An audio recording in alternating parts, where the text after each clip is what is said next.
Finally, no more Grindo. Today I'm proud to show you two of the most off-the-wall, unconventional decks that you've ever seen on my channel in a long time.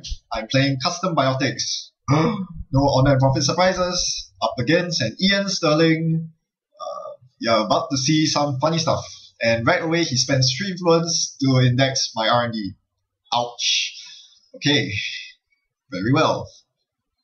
Have a go at it. There are 2 Project Wotans in my deck, so I hope that he doesn't find the 1 Project Wotan left, because the other Project Wotan is in my hand. That is why I iced up HQ, but also because of the threat of Tom Siphon. Well, he found the Project Wotan. Dang. Okay, you got me. So I drew into a blue level clearance. He was kind enough to give it to me, and the blue level clearance netted 2 Biotics efficiency researchers. Can you tell what my deck is up to?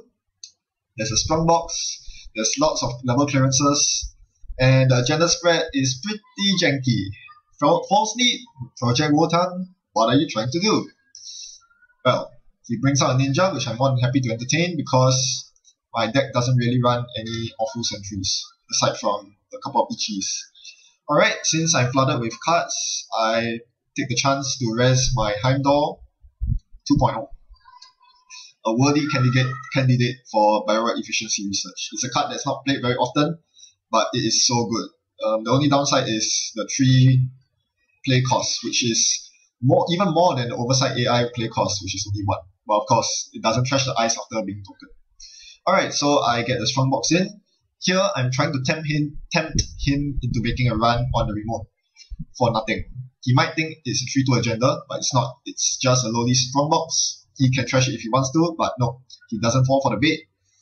That's unfortunate. And Eli over R&D is going to tax him quite a lot, but it's still porous, so that's on my mind. Alright, so since he doesn't seem interested in the remote at all, I try to get a Vitruvius going. I shut him out of HQ with Quandary. Now I'm thinking, I have a Wotan in my hand. This is the best piece of ice, hands down, to use Biotics efficiency research on. Question is, which server should you go on? I have no idea. That's a tough question. I don't know, so I scored. Oops, it's not a Vitruvius, it's a false lead. My bad. Alright, false lead is extremely important for this deck. As you can see, I'm playing Seesaws, and you know with Seesaws comes Scorched Earth. So, false lead is very important to capitalize on opportunities where the runner is not in a position to defend against Sea Scorched. This is why I'm using false lead, and having it scored early is very important. Alright, I found my Jackson Howard, and I'm going to power draw. But nope, first I need to install the Ichi. Yes, this was my main priority here. He got a Peacock out. I was very sure an account item was followed by a data leakage. And I certainly don't want that to happen. So I need to place ice over HQ. Even though he can easily get through the Ichi, I'm not going to let him have any of it.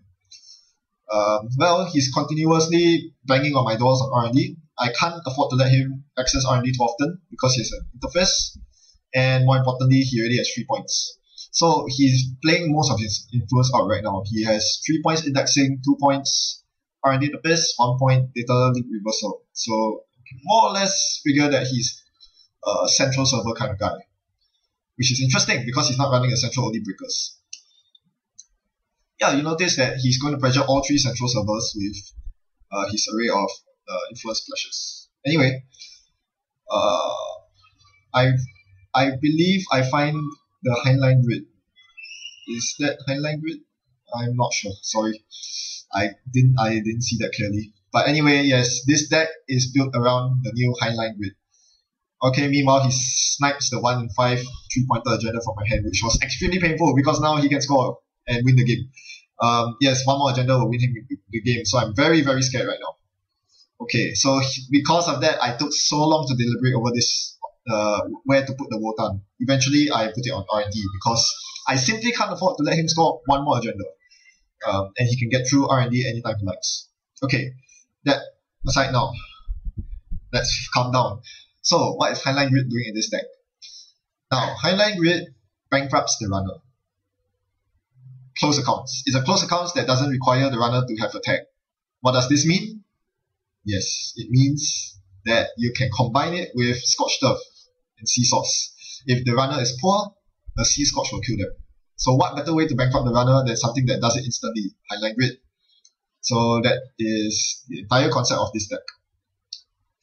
If you run the Highline Grid server and click through any of my Bioroids, you are going to pay all your credits. You have to break the Bioroids manually, and that's going to cost an exorbitant amount of credits. Either way, I'm making you spend lots of credits, which means I can C-squash you. Yep. So that is the entire game plan of this deck. And with a false lead scored, I can rob the runner of 2 clicks, while at the same time robbing them of all their credits as long as they run on their first or second click. This applies anywhere, anytime. Now, do you know how powerful it is, this false lead? Okay, so back to the game. What he has been doing is installing John Masnori, first click runs, and fail a run, second and third clicks, mill 2 cards, and then get rid of the tag. So, obviously, if you have been paying attention, I should have capitalized on this opportunity by now to murder him. I could sack the false lead on his second click while he's still tagged from John Masnori and double scotch him down. But I completely forgot the fact that I had scored false lead already. So, instead I was just busy frantically trying to defend against his onslaught of data lead reversal. So the only thing I could do, because he isn't tagged, is to use the Jackson. Thankfully, I found the Jackson Hour at exactly the right moment. But yeah, I am suffering right now. And yeah, Jackson Howard can only last so long. He's going to go back to data lead reversing very soon. Alright, so he does that again. He attempts to run HQ, jacks out, takes a tag, and mills. But now I remember to sack my false lead. So now he's tagged, he has no more clicks left. I can C-scotch him. I don't need a C-source, he's already tagged. I can just double scotch him. Oh, wait, crash space. He has 5 cards in hand, he has 3 more meat damage that can be prevented with crash space, so he is safe. I don't have a cleaners, I can't do anything about that. So the only thing I can do right now is to double scotch him, to put the fear in him. Hopefully that will slow him down enough for me to score the next agenda. Man, such a huge mistake. Yes, correct. If y'all were paying any attention, what I should have done was to trash the crash space using, since he was tagged and crash space is a resource, I should have trashed the crash space on turn 1, click 1, and double scotch him his 5 remaining cards in his hand thereafter. But I didn't do that. That was a grave mistake. He gave me 3 opportunities to win because he spent 3 entire turns under the effect of under the threat of false lead. He still decided to play along with John Masnori and data lead reversing me. That was such a huge mistake. I completely tunnel visioned myself, and as a result, I wasn't able to see the plays I could make with false lead and trashing crash space, and that's why I lost. But I really hope you found this video interesting. Both decks are very interesting. I think he should have used the Central Breaker Suite instead. I mean, yes, he can still challenge remotes, but very few corps nowadays will allow you to challenge remotes that easily like that. And Central Breaker Suites are more efficient anyways. As for myself, a lot more to be desired in terms of gameplay.